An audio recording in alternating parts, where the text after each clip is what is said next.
Keir Starmer's Labour Party has made a decision behind closed doors that could have far-reaching consequences. In a move that some are calling reckless and detached from the public safety, Labour's Justice Secretary has approved new sentencing guidelines that could allow foreign criminals to avoid deportation.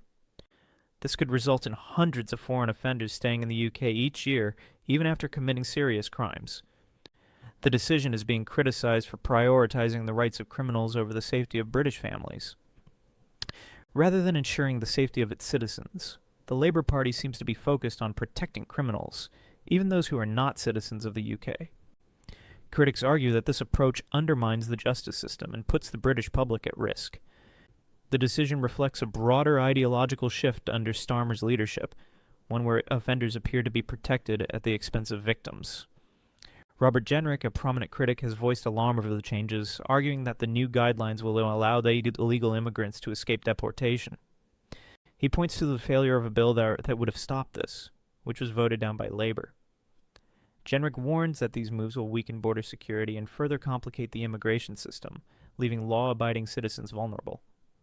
Meanwhile, crime rates continue to rise, and resources to deal with them are stretched thin. But under Starmer, the Labour government is rewriting the rules to protect offenders, according to critics. This is seen as a deliberate decision rather than an oversight, and unless the British public demands change, some fear that the country is headed toward a future where the justice system no longer serves the people. In other news, there are reports that British soldiers could be sent on European Union military missions. This move would involve the UK joining the EU's rearmament program, which is expected to cost £127 billion. A leaked draft of a new defense partnership suggests that Starmer's government will have to consider sending British troops on missions in collaboration with the EU. This partnership would also require the UK to accept EU boats in British waters for the next 3 years. The UK government is keen to participate in the EU's defense scheme to secure new contracts for British arms manufacturers.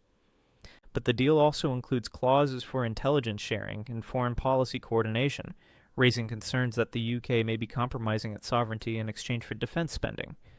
Finally, MPs from across party lines have called for a legally binding code of practice for private parking companies to protect drivers from unfair fines.